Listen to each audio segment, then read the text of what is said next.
Buenas tardes, vamos a dar inicio a la charla de enfermedad ósea post-trasplante renal. Como ustedes saben, el trasplante renal es el tratamiento de elección para la insuficiencia renal crónica terminal, pero también se sabe que el 60 al 80% de los pacientes trasplantados tienen un filtrado glomerular menor a de 60. Por ende, si uno los pondría dentro de esta clasificación, la gran mayoría de los trasplantados estarían en el estadio 3, 4 o 5 de la enfermedad renal crónica. También sabemos que cuando el paciente se encuentra en etapas prediálisis o en diálisis tiene enfermedad ósea mineral y cuando se trasplanta muchos creen que la patología ha mejorado o se ha curado y eso no es lo que pasa. A pesar de que hay una mejoría en los niveles de creatinina, podemos tener un hiperparatiroidismo persistente, es decir, PTH que se persiste en el tiempo, o pacientes que tienen una PTH normal después del trasplante, pero comienzan con hiperparatiroidismo de novo. A esto también hay que agregarle la aparición de osteoporosis. Por lo tanto, un trasplante renal exitoso solo cambia el fenotipo de las alteraciones del metabolismo óseo mineral. ¿Cuáles son las patologías que tenemos en el contexto de trasplante renal? Por un lado, el hiperparatiroidismo persistente post-trasplante renal, la osteoporosis post-trasplante, estas dos son las más frecuentes, el síndrome de dolor óseo simétrico y la osteonecrosis. Entonces vamos a empezar por el hiperparatiroidismo secundario persistente. Este es un trabajo que me gusta siempre mostrar, es un corte transversal de pacientes trasplantados renales, publicado en Transplantation del año 2009. Fíjense que ellos dividen a la población en los 5 estadios de la enfermedad renal crónica en el contexto de trasplante, 1T a 5T. Por un lado, la gran mayoría de los pacientes tienen un estadio 3T o 4T, eso por un lado. Fíjense que a medida que va empeorando la función renal en estos pacientes, el valor de PTH va aumentando considerablemente y en forma significativa. Ahora bien, ¿cuál es la definición de hiperparatiroidismo en los pacientes trasplantados? Es lo mismo que para una enfermedad renal crónica, es decir, una PTH por arriba del límite superior a lo normal se considera un hiperparatiroidismo secundario. Esta definición no se basa en datos histopatológicos. ¿Qué es lo que pasa después del trasplante? Bueno, después del trasplante los niveles de PTH muestran una declinación bifásica, hay una caída rápida inicial de aproximadamente el 50% en los primeros 3 a 6 meses, seguido por una declinación más gradual. Pero la PTH puede permanecer elevada en forma persistente en más del 25% de los pacientes al primer año luego del trasplante. Fíjense este trabajo publicado en Transplantation en enero del 2016, donde este grupo divide a la población en dos grupos, vale la redundancia. Un grupo con una PTH entre 65 y 300 y otro grupo con una PTH, de entre mayor de 300. Van a ver que ambos grupos, la PTH, sobre todo en el grupo de PTH mayor a 300, va a bajar, pero después se va a mantener en niveles de 150, 100, 200. Y fíjense que el grupo con una PTH entre 65 a 300 mantiene una PTH de alrededor de 150. Por lo tanto, uno podría decir que tener una PTH previa alta o no tan alta se asocia a tener un hiperpara persistente. Fíjense los porcentajes de hiperpara persistente a medida que van pasando los meses del trasplante. A los 12 meses de trasplante, un gran porcentaje de los pacientes tienen hiperpara persistente. ¿Qué es lo que pasa con el calcio? Acá sí hay una diferencia. El grupo que tiene una PTH no tan elevada va a tener un calcio cercano a lo normal. Son las líneas azules. Mientras que aquellos pacientes que se han trasplantado con una PTH bastante elevada tienen tendencia a tener hipercalcemia. De hecho, acá se ve los porcentajes de pacientes con hipercalcemia son mucho mayores en aquellos pacientes que se trasplantan con una PTH muy elevada. ¿Qué es lo que pasa con el fósforo? Fíjense acá que los niveles de FGF23 están muy elevados. Los dos grupos, los pacientes que tienen PTH no tan elevada y los pacientes con PTH muy elevada. En ambos grupos el FGF23 está elevado y una vez que ocurre el trasplante estos niveles empiezan a bajar hasta niveles casi cercanos a los 50. Ahora, ¿qué pasa con el fósforo? Fíjense acá que como al momento del trasplante los niveles de FGF23 están muy elevados, estos pacientes tienen una gran fosfaturia, lo cual hace que los niveles de fósforo estén muy bajitos. Tenemos pacientes que tienen en el post-trasplante inmediato un fósforo de entre 1 y 1,5, y como a medida que va pasando el tiempo, el fósforo se va regulando y va llegando a valores de 3-4 miligramos por decilitro.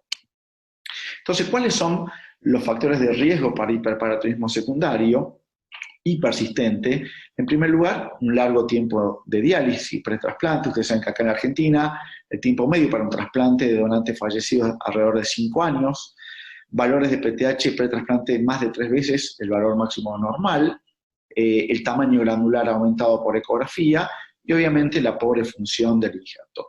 ¿Es importante esto? Sí que es importante porque puede promover calcificaciones vasculares, puede provocar calcificaciones tubulointersticiales renales y alterar la función del injerto. Y la gran pregunta que uno se hace es si se asocia a pérdida del injerto o a mayor mortalidad. Para contestar esa pregunta, hay un trabajo que se publicó en Transplantation en el 2015 que muestra que a medida que aumentan los niveles de PTH, se asocian a muerte de cualquier causa o también a pérdida del injerto renal. Si uno divide esta población en los que tienen PTH normal, es decir, 65 o más de 65, van a ver que aquellos pacientes que tienen más de 65 tienen muerte de cualquier causa, tienen pérdida del injerto renal, como se puede acá. Pero esto es un análisis univariado, por lo tanto habría que ver qué pasa con el análisis multivariado. Bueno, se hizo el análisis multivariado y fíjense acá que ajustando para todas estas variables, tener una PTH mayor a 65 se asocia a muerte de cualquier causa y a pérdida del injerto renal. Entonces, ¿cómo puede manifestarse el hiperpara persistente en los pacientes trasplantados renales? Por un lado tenemos pacientes que cursan con normocalcemia y aquellos pacientes que cursan con hipercalcemia. Respecto al tratamiento de los pacientes con hiperpara persistente con normocalcemia, bueno, la indicación está en darle análogos de la vitamina D o activadores del receptor de vitamina D, como el calcitriol o el paricalcitol. Uno de los grandes problemas del calcitriol es el aumento del calcio. Esto es uno de los primeros trabajos con calcitriol que se publicó en el año 89. Fíjense que eran pacientes en estadio 3 a 4 con enfermedad renal crónica, no trasplantados, pero como todo el mundo sabe, los niveles de hipercalcemia que hacen los pacientes con tratamiento con calcitriol es muy elevado. A causa de esto se han hecho varios trabajos con el uso de paricalcitol, que como saben es menos hipercalcemiante que el calcitriol. Este es uno de los primeros trabajos que se publicó en el año 2013 por un grupo de Madrid. Fue un estudio retrospectivo en 58 pacientes trasplantados renales con hiperparatiroidismo, al cual le dieron paricalcitol, un estudio a 24 meses. Fíjense que la PTH tenía que ser mayor a 150 y el calcio obviamente tenía que ser menor a 10. Fíjense acá qué pasó. La PTH al inicio del paricalcitol, la media era 333, como a lo largo de los 12 meses ya había bajado a 180 y a los 24 se mantuvo en 187.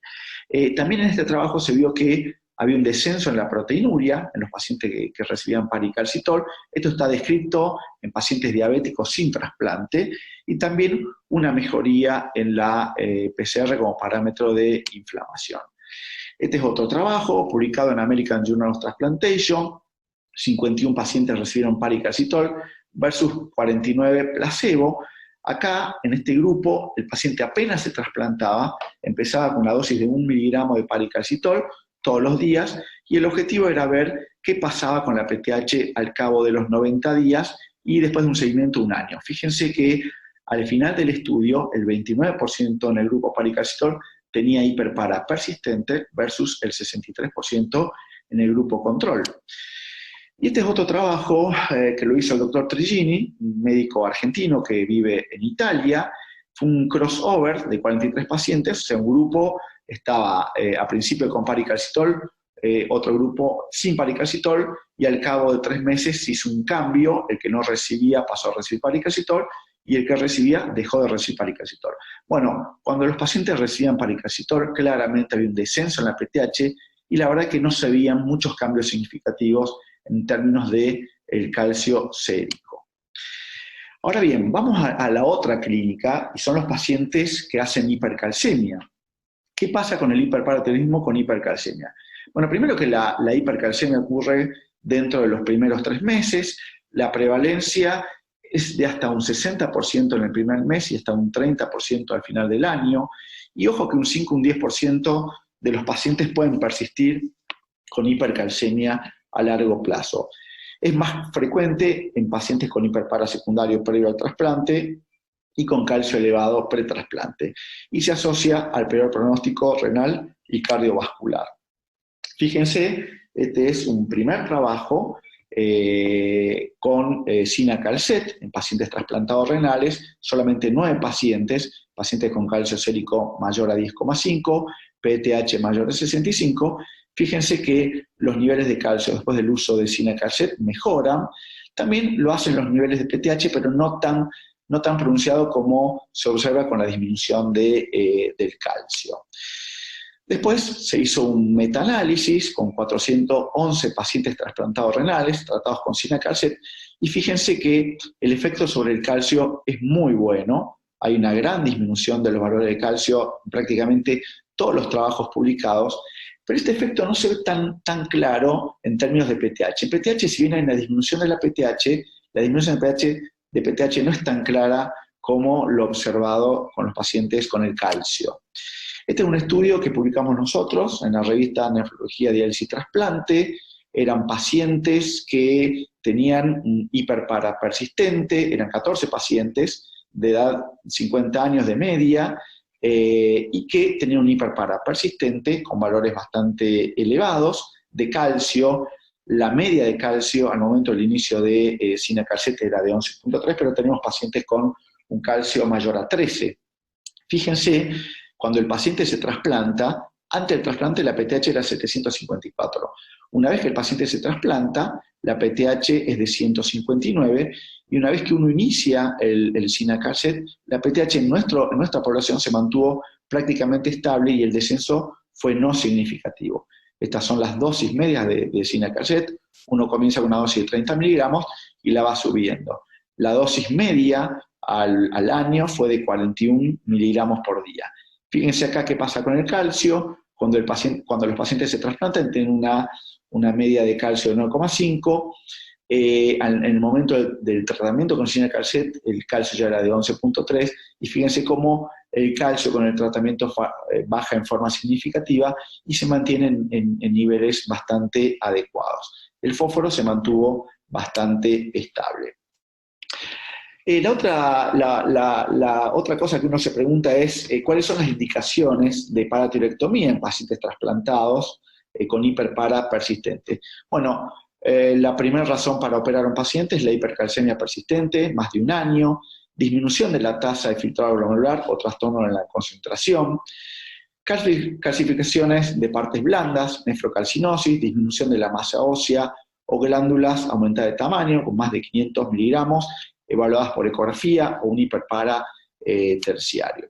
La gran pregunta que uno se hace es si a pacientes con hiperpara terciario o con hipercalcemia uno debería darle sinacalcet o paratiroidectomía. Nosotros, habitualmente en nuestro centro, intentamos primero con sinacalcet, y si con sinacalcet no tenemos ninguna respuesta, ese paciente va directamente a la paratiroidectomía. Este es un trabajo que se publicó en el año 2015 por la gente del CLINIC de Barcelona. 15 pacientes recibieron sinacalcet y 15 pacientes se les hizo una paratiroidectomía. Bueno, en términos de calcio, el grupo que se hizo la paratiroidectomía bajó mucho más, el valor bajó a 8,9, mientras que en el grupo que recibió sinacalcet el calcio bajó, pero no tanto, a niveles de 9,5, los valores basales de PTH eran de 200, y fíjense que, 250, perdón, y fíjense que en el grupo de sinacalcet la PTH bajó a 220, o sea, no se vio un gran descenso de la PTH en el grupo de sinacalcet, mientras que en el grupo de operados la PTH bajó a niveles normales. ¿Qué pasó en términos de masa ósea, fíjense que hubo una mejoría en el grupo de paratiroidectomizados a nivel femoral, en forma significativa, mientras que en el grupo de Cinacalcet la masa ósea o la densidad ósea se mantuvo bastante estable o hasta disminuyó. Vamos a la osteoporosis post-trasplante. Bueno, en primer lugar, uno tiene que hablar de los factores de riesgo para osteoporosis o fractura en la población general.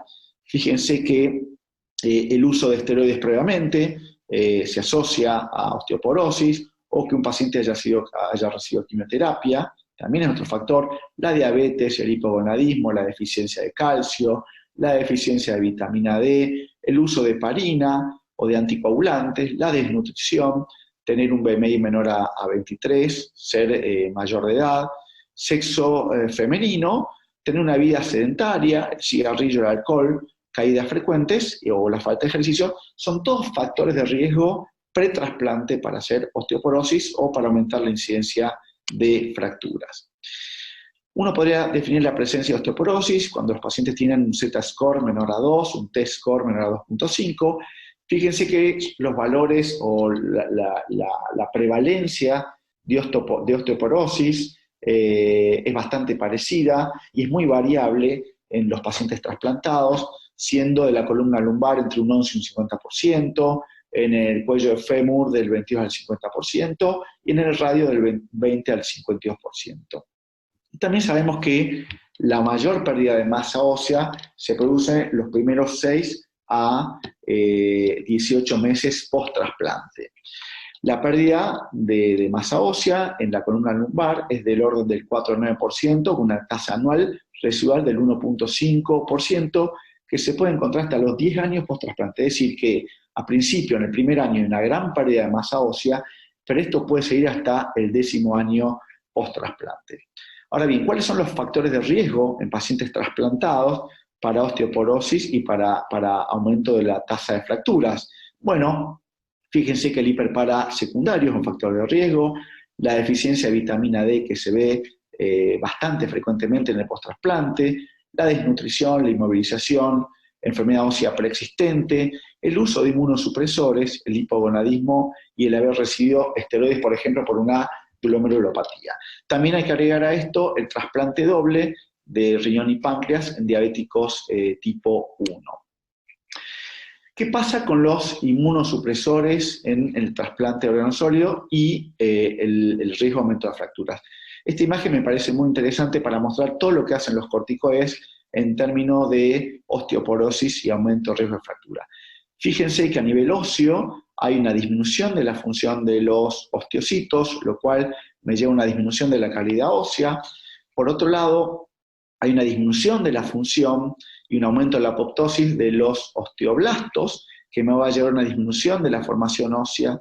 Y por otro lado, hay un aumento de la función de los osteoclastos, con una apoptosis mayor, una menor apoptosis, que va a llevar a un aumento de la resorción ósea. Por lo tanto, vamos a tener, por un lado, menor calidad ósea, menor masa ósea. Por otro lado, hay un aumento de citoquinas, que van a llevar también a que haya un aumento de resorción ósea. Fíjense que también hay alteración del metabolismo del calcio. Hay una disminución de la absorción intestinal de calcio, hay una mayor excreción renal de calcio, lo cual hace que haya un balance negativo de calcio y esto me produzca un hiperparaturismo, un aumento de la PTH, que a su vez me va a aumentar la resorción ósea. Pero eso no es todo, sino que a nivel muscular hay una proteólisis de miofibrillas, lo cual lleva a una disminución de miofibrillas, esto lleva a una miopatía, debilidad muscular, aumento de riesgo de caída, por lo tanto, mayor riesgo de fracturas. Por lo tanto, fíjense que los esteroides se asocian de gran manera al riesgo de osteoporosis y de fractura. ¿Qué pasa con el resto de los inmunosupresores? Bueno, una de las drogas más utilizadas son los inhibidores de la calcineurina. Antes se usaba la ciclosporina, hoy en día se usa más el tacrolimus como terapéutica de mantenimiento en el trasplante renal. Fíjense que los inhibidores de la calcineurina lo que hacen es aumentar la resorción ósea y también aumentan la formación, pero la resorción ósea es mucho mayor que la formación ósea. Por lo tanto, el uso de inhibidores de la calcineurina se asocian a disminución de la masa ósea. Respecto a al sirolimus o el everolimus, la verdad que no se ha visto osteoporosis, por lo menos en ratas. Lo mismo con los pacientes tratados con azathioprina, por lo menos en ratas se ha visto que hay un aumento en el número de osteoclastos, pero no se ha visto un cambio en el volumen óseo. Respecto al micofenolato mofetil, que es también una droga que se usa mucho en trasplante, no se han visto cambios a nivel óseo, por lo menos en animales, ni siquiera en humanos. ¿Qué pasa con las fracturas? Bueno, fíjense que entre un 11 y un 22% de los pacientes sufren una fractura durante el seguimiento. El riesgo absoluto de fracturas es 3 veces respecto a los controles machados por edad y también por sexo. La mayor incidencia de fracturas ocurre a los 2 años post-trasplante y en general afectan sitios apendiculares, como pies, brazos, piernas, etc. Este es un trabajo muy grande con datos del USRDS, fíjense casi 70.000 pacientes trasplantados renales. El 22,5% hizo alguna fractura dentro de los 5 años y el tiempo medio hasta la primera fractura fue de aproximadamente 3 años. Cuando se hizo el análisis multivariado para ver qué factores se asociaban a fracturas, se vio que obviamente el sexo femenino era un factor predictor de fracturas, haberse trasplantado con un donante cadavérico también se asocia a fracturas, seguramente tiene que ver con mayor inmunosupresión. Tener 1 o más episodios de rechazo agudo también se asocia a mayor número de fracturas. Haber dializado previamente también se asocia. El hecho de tener diabetes, tanto diabetes pretrasplante como diabetes de nuevo post-trasplante, también se asocia a mayor número de fracturas. Ahora bien, ¿cómo se hace el diagnóstico de enfermedad ósea en trasplante de órgano sólido, en este caso trasplante renal? Bueno, es muy importante la historia clínica para ver causas secundarias de osteoporosis, pero esto lo vamos a pasar. Quería poner un punto sobre el laboratorio del metabolismo óseo-mineral. Siempre tener en cuenta que hay que pedir calcio, calcio urinario, fósforo, fósforo urinario, ver la función renal, el cross-labs para ver cómo está el recambio óseo, la fosfatasa alcalina ósea y, como siempre, un dosaje de calcio para ver los niveles de vitamina D. En cuanto a la radiología, un dato importante es que la mayoría de las fracturas no son clínicas, sino que radiológicas. Muchas veces el diagnóstico se hace en forma radiológica en vez de forma clínica. Hasta un 37% de pacientes pueden tener una fractura vertebral asintomática y en el 14% podemos tener 2 o más. Con respecto a la densitometría ósea, sabemos que predice osteoporosis y riesgo de fractura, esto sobre todo en mujeres sanas, pero la predicción de fractura en trasplante es bastante controvertido porque a veces la densitometría no diferencia entre calcificación vascular y de tejido blando, y sabemos que existe una relación inversa entre dosis acumulada de esteroides y densitometría, es decir, cuando el paciente ha recibido muchos gramos de esteroides, tiene una gran disminución de la densitometría ósea. ¿Qué pasa con la herramienta esta para medir el riesgo de fractura? El FRAX, el famoso FRAX, estima el riesgo de fractura de cadera y de otras fracturas mayores, como columna, húmero y muñeca, a 10 años y está basado en factores de riesgo para fracturas con o sin densitometría. Solo se utiliza en mujeres posmenopáusicas y en hombres mayores de 50 años. Lo que pasa es que esto asume una dosis de esteroides promedio de 2,5 a 7,5 miligramos por día, y uno sabe que en trasplante a veces las dosis pueden ser mayor cuando hay rechazos, o sobre todo cuando tenemos el post-trasplante inmediato. Ahora bien, no se sabe si esta herramienta sirve en trasplante de órgano sólido.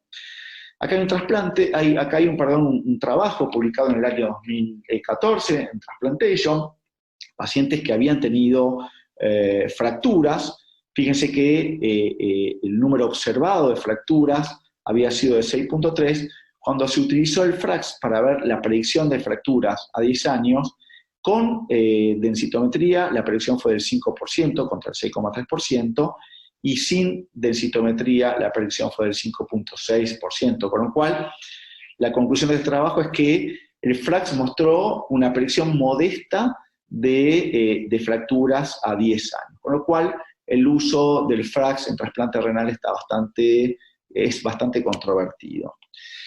¿Qué dicen las guías de las sociedades de nefrología o de, por ejemplo, internacional de trasplante de pulmón y corazón o de enfermedades hepáticas? Fíjense que en trasplante renal se usan las CADIGO. Pre-trasplante, la verdad que las CADIGO no dicen nada si hay que hacer algún tipo de screening.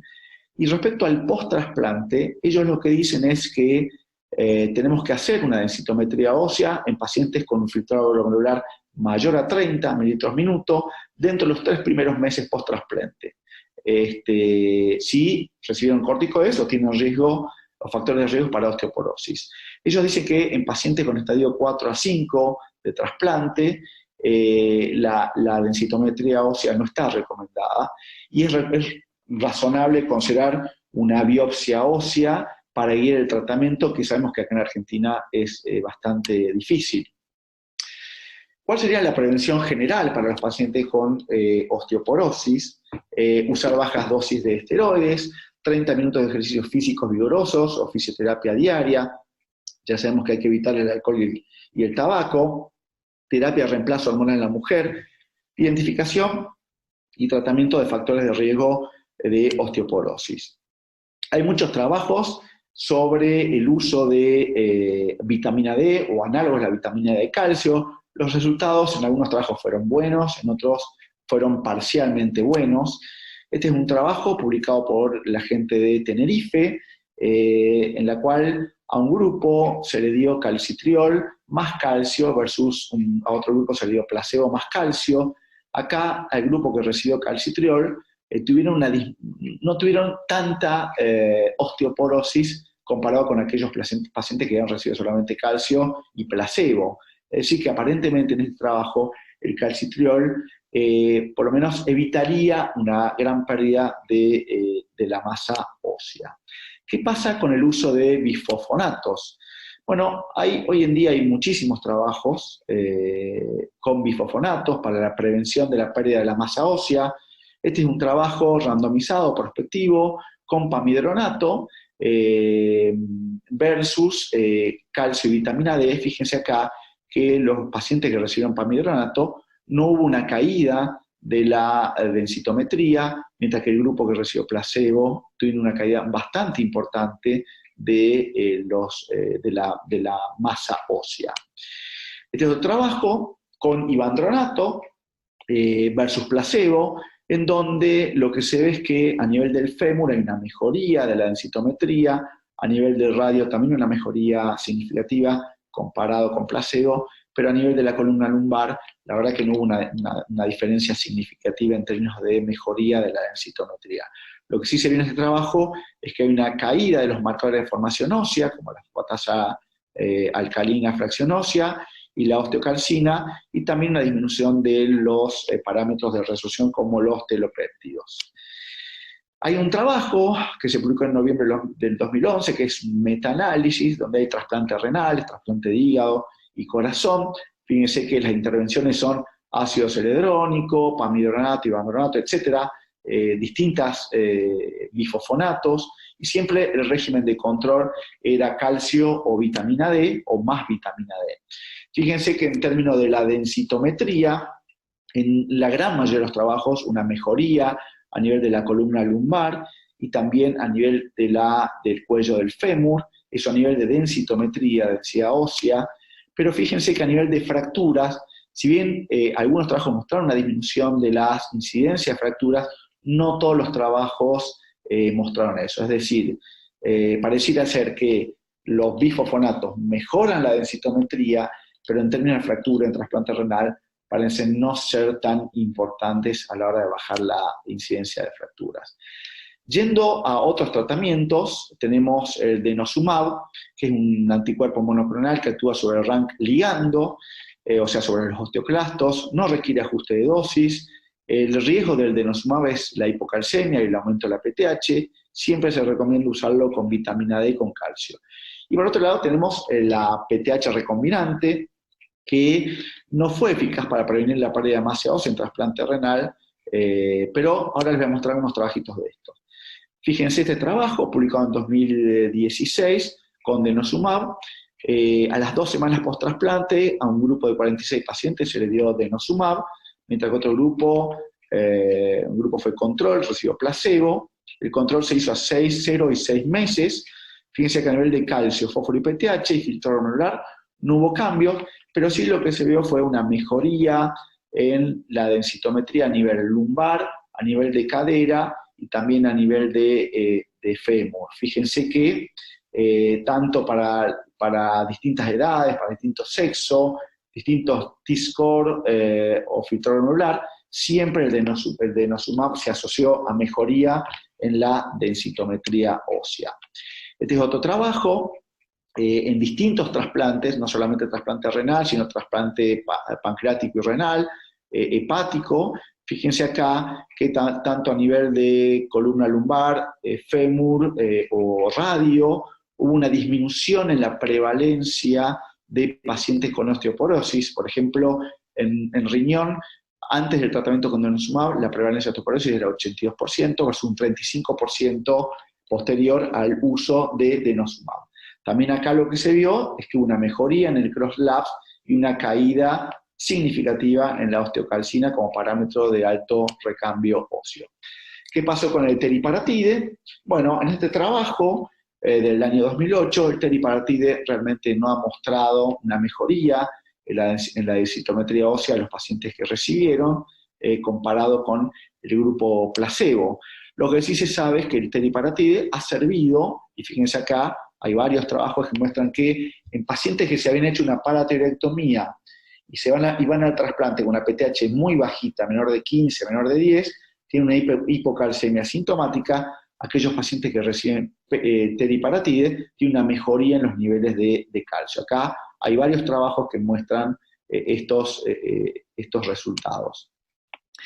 ¿Qué dicen las guías internacionales respecto a qué es lo que hay que hacer en un trasplantado? Bueno, obviamente trasplante pulmonar y cardíaco y hepático no nos interesa, pero para trasplante renal, las CADIGO dicen que hay que usar vitamina D para llevar un nivel de calcio mayor a 30, considerar dentro de los 12 primeros meses, si el filtrado glomerular es mayor a 30, el uso de bifosfonatos, y obviamente chequear todo lo que es la fosfatalsacalina, PTH, para evaluar bien todo lo que tiene que ver con el hiperpara persistente o el hiperpara secundario. Las guías CADIGO del año 2017 dicen prácticamente lo mismo que las guías del 2012. Bueno, vamos al síndrome de dolor óseo simétrico. El síndrome de dolor óseo simétrico es un síndrome de miembros distales que se ve post-trasplante, se caracteriza por dolor simétrico en las extremidades inferiores, en reposo que aparece en general al año del trasplante. Se ha reportado en el 19 al 35% de los trasplantes renales y su diagnóstico claramente es de exclusión. Es difícil de diferenciar de otros dolores musculoesqueléticos, como la polineuropatía, el hiperpara secundario, la necrosis avascular. La patogénesis es bastante poco clara. En general hay fracturas epifisiarias microscópicas con edema medular, microvasculitis localizadas, alteraciones mal definidas del umbral del dolor. En general la evolución es bastante buena. El diagnóstico se puede hacer por resonancia magnética, donde encontramos edema, y el centellograma óseo puede mostrar áreas de inflamación localizada. La verdad es que el tratamiento no hay nada claro. Se ha visto que los pacientes mejoran cuando uno le saca la ciclosporina y le pone tacrolimus. A veces el uso de calcitonina, bloqueantes cálcicos o antiinflamatorios han mostrado alguna mejoría en este síndrome, que en general después desaparece. Y por último, la osteonecrosis. Se puede ver en el 3 al 15% de los trasplantados renales. En general afecta en el 90% la cabeza del fémur. Los factores de riesgo son la administración crónica de esteroides, como ustedes saben, la disfunción del injerto, la hipertrigliceridemia, y en la fisiopatología en general lo que se ve es una vasculitis localizada del hueso, sobre todo en la cabeza del fémur. Puede haber trombosis vascular y embolismo graso. Fíjense acá, esta es una revisión de varios trabajos en donde el porcentaje de necrosis avascular varía entre un 3% hasta, hay trabajos que muestran un 25% de prevalencia.